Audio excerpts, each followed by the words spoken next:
تو حضرات پھر میں آپ سے ہی کہنا چاہتا ہوں، تو ادھر ادھر کی نہ بات کر، اے گدی نشین، گدا نشین، لڑکی نشین، دولت نشین، عورت نشین، ادھر ادھر کی نہ بات کر، تو یہ بتا کہ قافلہ کیوں لٹا؟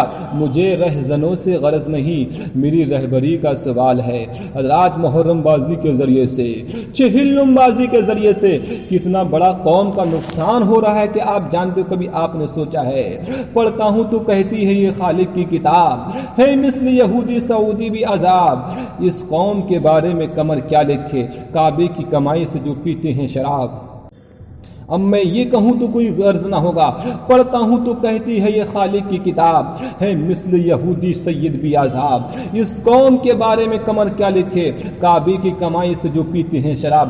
آج اگر ہم کوئی بھی مولوی اگر ان کے خلاف آواز اٹھاتا ہے تو یہ چیختے ہیں، کہتے ہیں تو جہنمی ہے، تو آل رسول کا غدار ہے، تو حائزی ہے، تو ناپاک ہے۔ رسول پاک نے فرمایا کہ جو بھی آل رسول کا دشمن ہے تو وہ تین چیزوں میں سے کوئی ایک ہوگا، یا تو اس کے نفس میں کوئی بھی، اس کی ذات میں، اس کے یعنی اس کے سلسلے میں، اس کے نسب میں خرابی ہوگی، یا پھر وہ حیضی ہوگا، یا پھر وہ ام الولد ہوگا۔ کہنے کا مطلب یہ ہے حضرات، لیکن میں کہنا چاہتا ہوں، اے تم اگر سید زادے ہو، اگر تم حرام زادے نہیں ہو تو تم ادھر ادھر کی نہ بات کر، یہ بتا کہ قافلہ کیوں لٹا؟ مجھے رہزنوں سے غرض نہیں، میری رہبری کا سوال ہے۔ ہندوستان کے اندر 25 سے 30 بڑی بڑی خانقاہیں ہیں، ایک خانقاہ پہ ایک اس بازی میں میرے بھائیوں جہاں 12,000 13,000 کروڑ روپیہ خرچ ہو جاتا ہے، تو اب اس حساب سے لگائیے ہندوستان کے اندر جو کئی ہزار چھوٹی بڑی خانقاہیں لگا لو، ان پہ کتنا روپیہ خرچ ہوتا ہوگا۔ ان کا مقصد کہیں نہیں ہے کہ ہم کو بزرگان دین سے فیض لینا ہے۔ ارے بزرگان دین کا تم عرس مناؤ تب بھی کوئی بات نہیں، اگر نہ مناؤ تب بھی کوئی بات نہیں۔ امام احمد رضا خان فاضل بریلوی نے یہ جو جائز کر دیا ہے کہ ہاں چادر منانا جائز ہے، ہاں عرس منانا جائز ہے، ہاں، لیکن میرے بھائیوں آج دیکھو تو صحیح، آج دیکھو ہمارے بزرگان، ہمارے امام احمد رضا فاضل بریلوی نے جائز کیا ہے۔ میں اپنے بزرگان دین کے فتوے پہ، رائے پہ کچھ نہیں کہہ سکتا، لیکن بتاؤ تو صحیح، یہ آج انہوں نے کیا بنا رکھا ہے؟ تماشا بنا رکھا ہے۔ تماشا ہوتا ہے، رنڈی بازی ہوتی ہے، عیاشی ہوتی ہے، لنگر کھانے کھلتے نہیں بلکہ منت کھانے کھل جاتے ہیں۔ میرے بھائیو ہر طرف عیاشی ہوتی ہے عرس بازی میں۔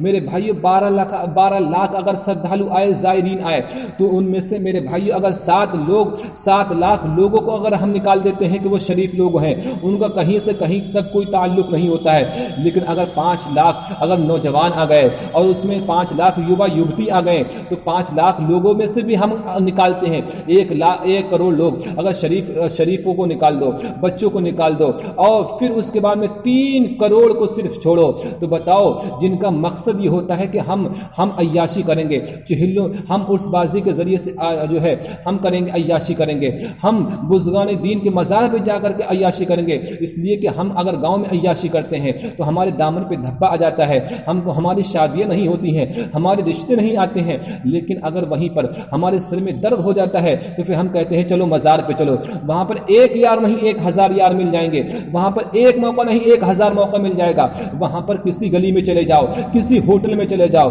کسی روم میں چلے جاؤ، جہاں چاہو عیاشی کرو، وہاں پر فل چھوٹ ہوتی ہے۔ یورپ کے اندر اتنی چھوٹ آپ کو نہیں مل سکتی ہے، لیکن مزاروں پہ چھوٹ ہے، وہاں پر مزاروں پہ میلے لگتے ہیں، وہاں پر منت کھانے، رنڈی کھانے، طوائف کھانے بنے رہتے ہیں، وہاں پر ہر طرف چھوٹ ہوتی ہے۔ کیوں؟ اس لیے کہ سجادہ نشین خود اپنے پاس 25 ہزار لڑکیاں رکھتا ہے، 30 ہزار لڑکیاں رکھتا ہے، اور پھر وہ مریدین کرتا ہے، مریدین کی اپنی تعداد بڑھاتا ہے اور کہتا ہے چلو میرے ہاتھ پہ بیعت کرو کہ آج سے شراب نہیں چھوڑوں گا، چلو میرے ہاتھ پہ بیعت کرو آج سے جوا بازی نہیں چھوڑوں گا، میں ایک عرس بازی میں 12,000 کروڑ روپیہ کماتا ہوں، تم بھی اپنے گاؤں میں جب تمہارے گاؤں میں کوئی مر جائے تو تم بھی اپنے گاؤں میں برسی کے نام پہ اس سے چندہ لینا، اور جو ہے برسی کے نام پہ اس سے کھانا کھانا، اس کے پھر جو برسی کے بعد میں ششماہی آئے پھر اس سے چندہ کھانا، یعنی مطلب یہ ہے سب सबसे पहला जो सेम की फातिहा होती है उसके नाम पे तुम उससे खाना मांगना, फिर 10वां होता है फिर उसमें खाना मांगना,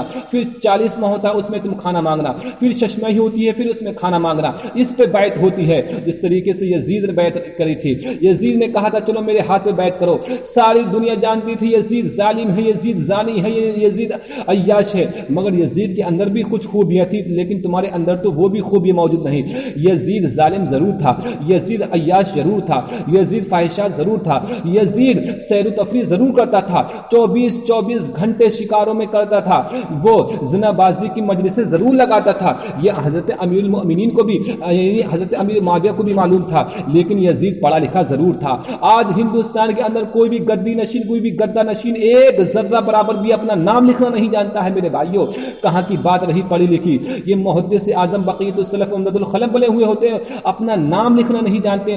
लाओ मेरे सामने जो सबसे बड़ा हिंदुस्तान का काज़ी कुज़ा हो, चीफ जस्टिस हो, मेरे सामने लगाओ, मैं बताऊंगा इसके पास में कौन सी डिग्रियां हैं, कौन सी फर्जी डिग्रियां हैं। मेरे भाइयों, अगर हिंदुस्तान का जो सुप्रीम कोर्ट है, सुप्रीम कोर्ट का जो जज है मेरे भाइयों, आज एक सुप्रीम कोर्ट के जज ने ये कह दिया है कि एक भूषण ने या भूषण ने कहूं, उसने ये कह दिया है कि ये सुप्रीम कोर्ट में जो फैसले हो रहे हैं वो सब गलत हो रहे हैं। सारे हिंदुस्तान के लोग जागरूक हो गए कि अरे बताओ तो सही, जो हिंदुस्तान की सुप्रीम अदालत है, जो सर्वोच्च अदालत है, किसी भी देश का अगर सर्वोच्च न्यायालय बिक जाए तो हिंदुस्तान को बिकने में क्या 2 मिनट नहीं लगेंगे। जो उच्च न्यायालय है, हाई कोर्ट है, उसको बिकने में 2 मिनट नहीं लगेंगे। जो उच्चतम न्यायालय है, जो जनपदीय न्यायालय है, उनको बिकने में 2 मिनट नहीं लगेंगे। हाई कोर्ट का नहीं बल्कि सुप्रीम कोर्ट का जज ये कह रहा है कि सर्वोच्च न्यायालय एक रखेड़ बन के रह गया है, एक कठपुतली बन के रह गया है। सुप्रीम कोर्ट के वकीलों ने बगावत कर दी है कि एनआरसी गलत है, सीएए गलत है, ये हिंदुस्तान के विरोध में ये बिल पास हो रहे हैं, आरक्षण ये जो लिया जा रहा है, ये भी संशोधन जितने भी संविधान में हो रहे हैं, ये सब गलत हैं। ये सुप्रीम कोर्ट के वकील कह रहे हैं। मेरे भाइयों, हिंदुस्तान के मौलवी नहीं कह सकता है कि मज़ारात पे जो हो रहा है वो गलत हो रहा है, हमारे समाज में जो हो रहा है वो गलत हो रहा है। जब कोई मर जाता है तो उसमें 40वें के नाम पे खाना खाया जाता है, बरसी के नाम पे खाना खाया जाता है, सेम के नाम पे खाना, बस्ती सेम के नाम पे खाना मांगती है। जब यतीम, जब किसी गरीब की बेवाह की जब